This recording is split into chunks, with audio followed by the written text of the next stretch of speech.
Hey, what's going on, guys? I hope you all are doing well today. Elliot here, and welcome back to The Fragrance Well. All right, so today you see the thumbnail, you see the title.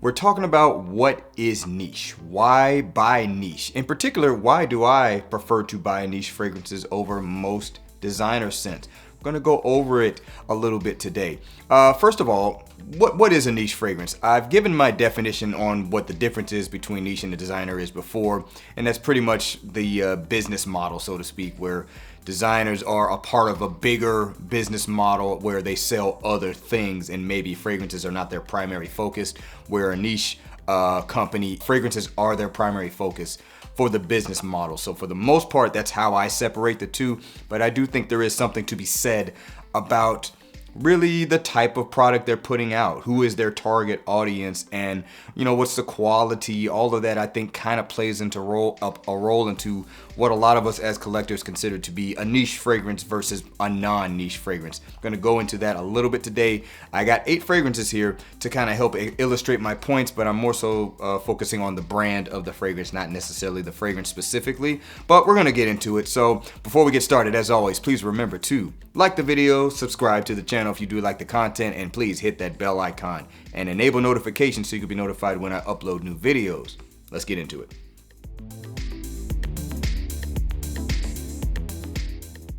All right, guys, so real quick, I think there's 2 main things that for me really makes niche the better buy in terms of what I like to add to my collection. First is usually there is a quality difference that you find over most designer fragrances. Is this a end-all be-all rule? Absolutely not. There is some niche stuff out there that cost a lot of money where the quality is kind of like, really, you're gonna charge me this much for that?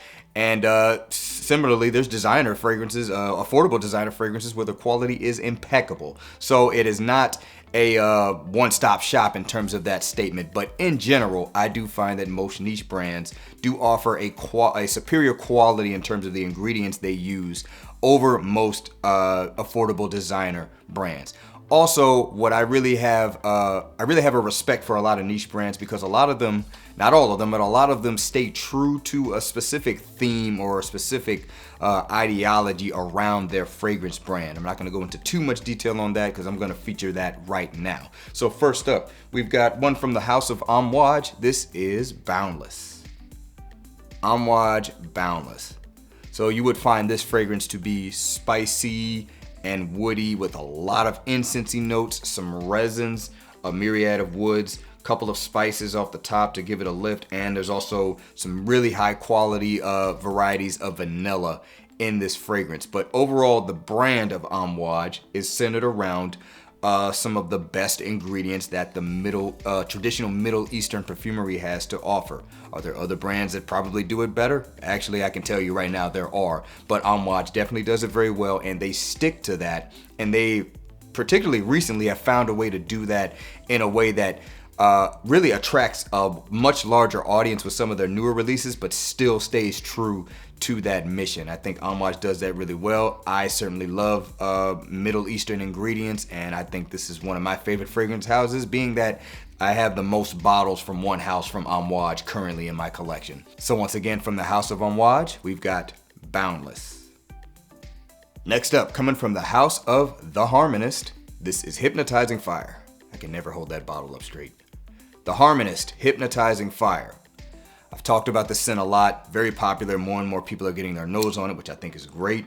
Turns out there is, some of these are showing up on discounters now, so that's really good too, because these fragrances are very expensive, but I think from a quality standpoint, first and foremost, they use very high quality ingredients, and it's definitely reflected in the fragrance and the way it smells and just how it kind of evolves on your skin. But the overall theme with the House of the Harmonist is really, it's kind of that Zen kind of stuff, being one with yourself, being one with nature, being in tune with nature. All of the fragrances are designed with that viewpoint in mind. The founder and owner of the brand really embraces that philosophy, so all of that translates into their fragrances. So they're being very true to that, and I think many of their fragrances kind of help evoke that. This fragrance here, in my mind, is like watching a small fire from start to finish. So it's kind of like being one with one of the elements, fire. So I really have that respect for the house that they stay true to that with their fragrances, and the fact that the fragrances are very, very good, very high quality. Even though they're expensive, it does at least somewhat reflect that high price tag. I have a great respect for, and frankly, I'd rather have that over something that's just, putting out bare bones, low quality stuff, particularly if they're charging a high price for it. So once again, from the house of the Harmonist, this is Hypnotizing Fire. All right, next one's coming from the house of Goldfield and Banks, and this is Purple Suede. Goldfield and Banks Purple Suede. So real quick backstory on this fragrance being added to my collection. I literally just got this yesterday at my local niche perfumery. There was an event that was featuring this brand joining the niche perfumery's catalog. And also there was a representative there kind of talking about the house and what the inspiration was for the house. And they were also pushing the latest release from the house, which is Silky Woods Elixir.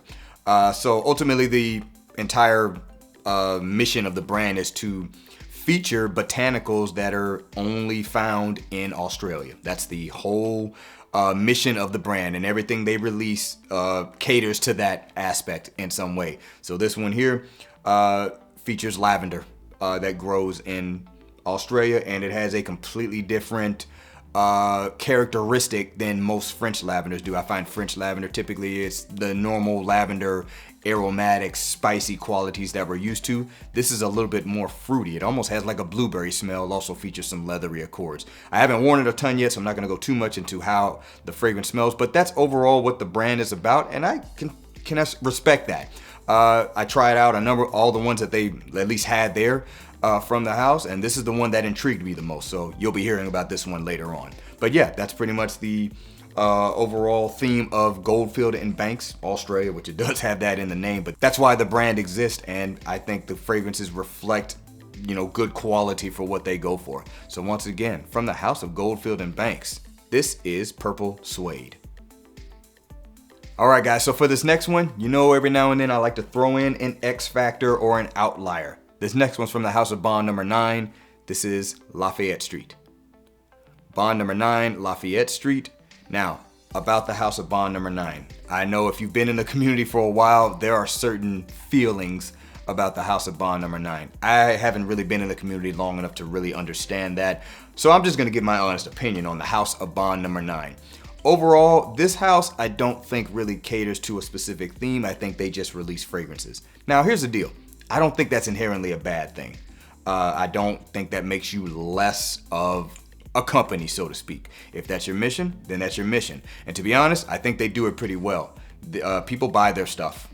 They buy it at full retail, all right? So, they've got some very popular fragrances. Greenwich Village does very well. This fragrance does very well for them, and they've got others that do well for them too. And there are some popular ones here within the community. This one here, I would say that I thoroughly enjoyed this scent, which is why I got it. I did get it at a discounted price. This actually is a tester bottle as well. So I didn't pay full retail for it, and I wouldn't pay it for this, but I would say the ingredients, the way they come across in here, they don't warrant the price tag. That's not to say that Bond number 9 does not have fragrances that I do think warrant their price tag, but the majority of them do not. So this is a niche house that I don't really have as much respect for because I think they just overcharge for their stuff, to be honest. And honestly, I don't think these fragrances fully envelop that niche smell, so to speak. A lot of these they just smell good. That's really what a lot of them do. But again, that's not necessarily a bad thing, but that's my thought process on the house of Bond number 9. And that's where I say, just because it's a quote unquote niche house, that doesn't mean it automatically being held in higher regard than say a designer house. So once again, from the house of Bond number 9, this is Lafayette Street. All right guys, so we've got 4 more, and guess what? These are what people would probably call niche fragrances in designer bottles. That's right, the last 4 are all designer fragrances, but I think all of these fragrances exhibit niche qualities in the quality of the scent. And to be honest, some of these houses I think have more of a niche mindset in what they sell. The first one should be pretty obvious. From the house of Tom Ford, this is Tobacco Oud. Tom Ford Tobacco Oud. Listen, most people just call Tom Ford a niche house anyway. They'll get mad at you if you call it a designer house. And listen, if you're simply talking about the quality and the design and makeup of these fragrances, I would agree with you on that point. I still call it a designer house because it is a designer house because they sell other stuff.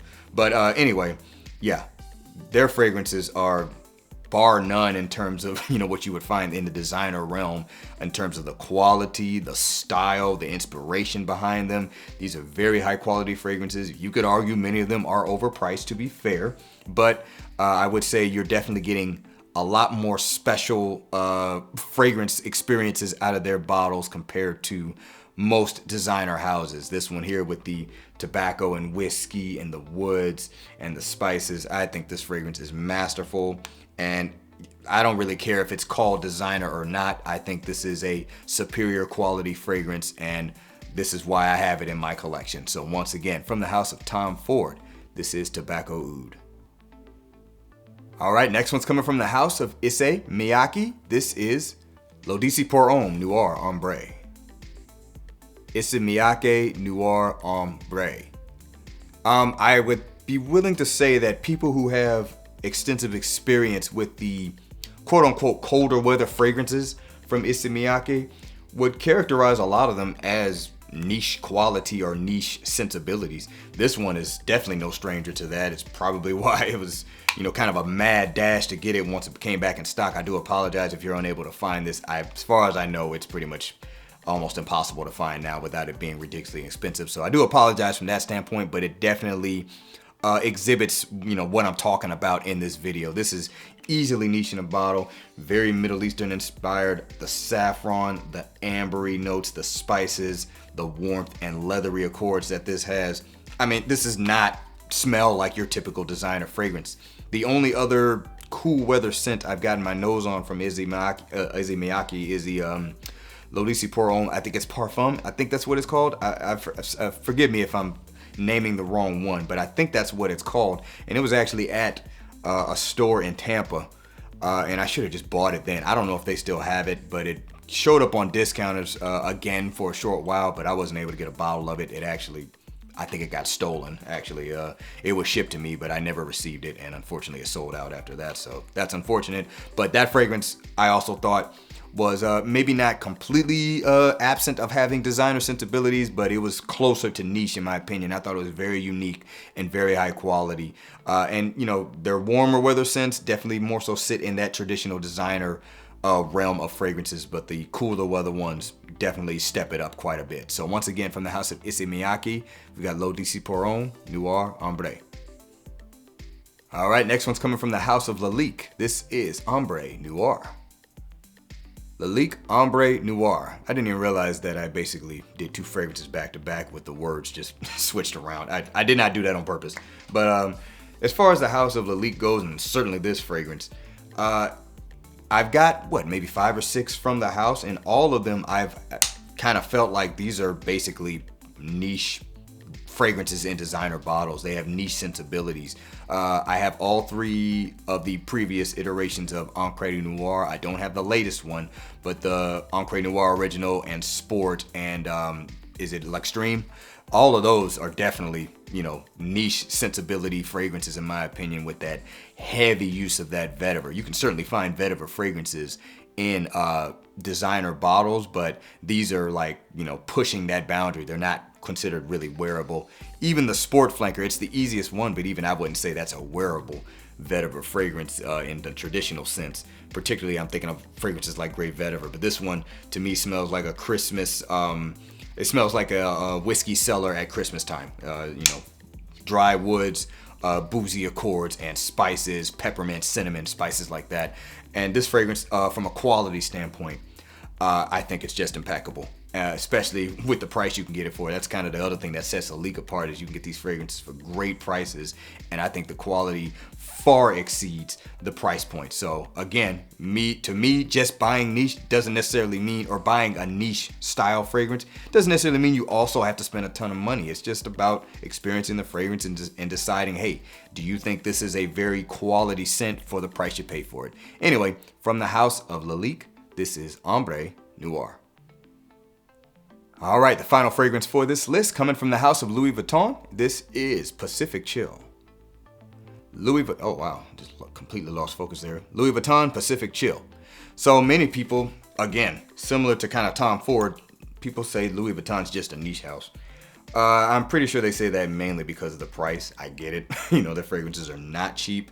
But one thing I think I can say about the majority of their fragrances is the quality of the fragrance definitely matches the price point, in my opinion. There are some where, that could be debatable. So, it's really left up to you to decide that. But I know for me, with this one in particular, very high quality scent. Bouquet of fruits and grassy kind of vegetal base. Actually, not even really grassy, just vegetal base to it. It smells impeccable. I love this scent. But Louis Vuitton, very high quality fragrances in designer bottles. Louis Vuitton is a designer. They're not a niche house. They're not making the bulk of their money from their fragrances. Not even close. I can guarantee you that. But these fragrances are very high quality. They definitely are designed with niche sensibilities. Many of them, not all of them, but many of them definitely placate on the non-traditional designer fragrance directions in terms of how they smell and maybe who they're trying to cater to. I think these are definitely meant to cater to people who have a higher appreciation for perfumery outside of just a couple of them. So once again, from the house of Louis Vuitton, this is Pacific Chill. Alright guys, that's going to do it for this video. Please share down in the comments below, what are your thoughts on this subject matter? Do you prefer niche fragrances over designer fragrances? Or are you maybe just kind of similar to me where it doesn't really matter where it comes from, it's just about the quality of the scent and what I get from it. That's me personally. I know that's not everyone's viewpoint, but yeah, let me know what you guys think of this topic. I appreciate you guys watching all the way into the end. Please remember to be well and smell well. And I will see you in the next episode of The Fragrance Well. Have a good one.